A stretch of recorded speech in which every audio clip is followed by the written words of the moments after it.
facility, ginahasa umano ang isang babae. Gamit din ng mga bata na ginagamit sa transaksyon sa iligal na droga.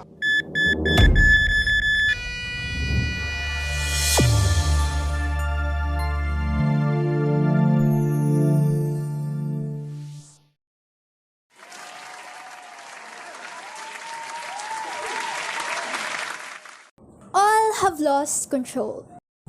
Some may be aware, majority are not. But whatever it is, it all comes down to a situation where they became enslaved to the very thing that they're trying to escape from. Consider this scenario. You wake up at 2 a.m. because you heard a loud noise. And right there, you're given a chance to go check it out or not. As of this moment, you're curious but also scared.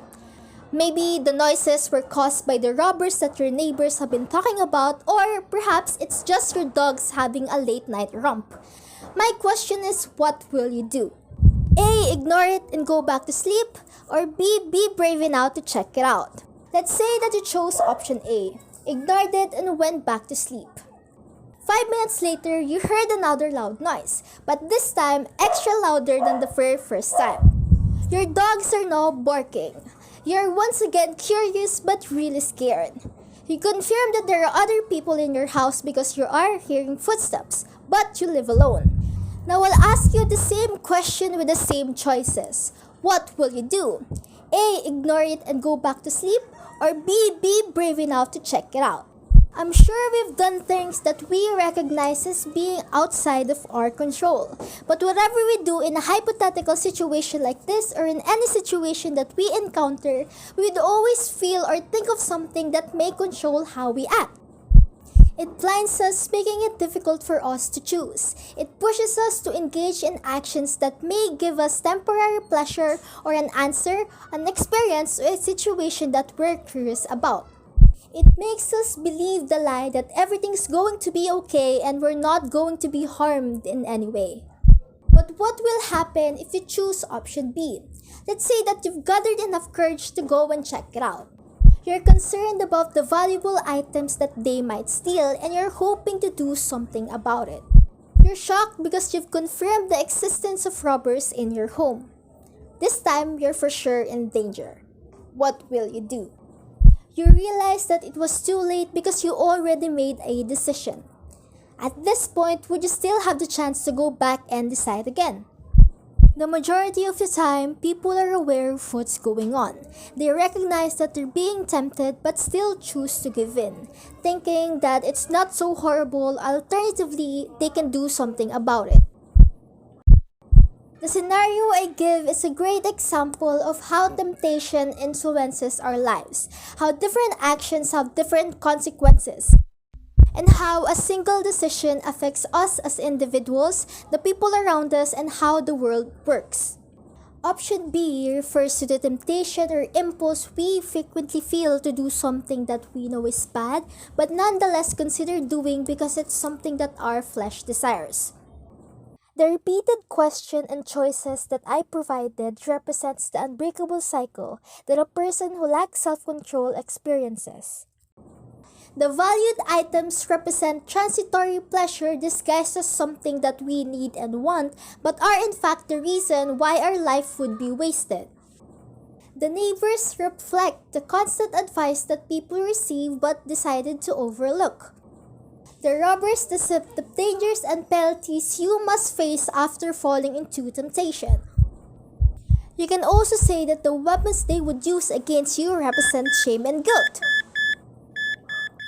I'm confident that the majority of the people watching this speech are aware of the different concerns associated with people losing their conscience, crimes such as rape, drug addiction, murder, or even mental health issues such as anxiety, eating disorders, depression, and many more. It happens when people are overwhelmed by a variety of feelings, thoughts, events, and most importantly, their impulses and selfish desires causing them to do something they may later regret. I myself struggle with sin, addiction, and for sure made some choices that I've regretted. You have struggles too. Everybody does. Our lack of self-control causes us to fall easily on temptations that we meet on a daily basis.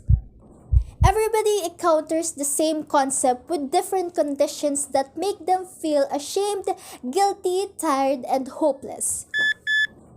But that doesn't mean that we should stop trying to have control. Here's our hope for the day. If you fall, have enough faith to try again. The body that you're in right now is yours, and it's your obligation to look after it. The mentality you have, the actions that you take, and the words that you say is all determined by how you control it. And now I'm here to ask you a new question. Who is in control of you, and why would you allow it if the answer is not yourself? An advice that I would give is to first love yourself. Prioritize the things that is good for you and for your future self. Flee from temptation. You already know that you're being tempted in the first place. All you have to do now is have courage to decline and ignore it. Be knowledgeable. Remind yourself the consequences that you'll face if you get tempted. Have a sense of humility. Be free from pride and ignorance. Accept, then confess to others what you're dealing with. Consider what you'll get if you don't give in. Maybe you'll feel joyful, happy with how you live, and be comfortable to what your future will be. Last but not least, be patient with yourself. Dealing with temptation is never easy. There's a huge possibility that you'd be lured by it again. However, keep in mind that you could always go to the first step and try again. When we're tempted, we would always have a choice. But we're not just stuck on option B. In fact, there's always an option A. Falling in a cycle of temptation will lead you to a place where you will be enslaved.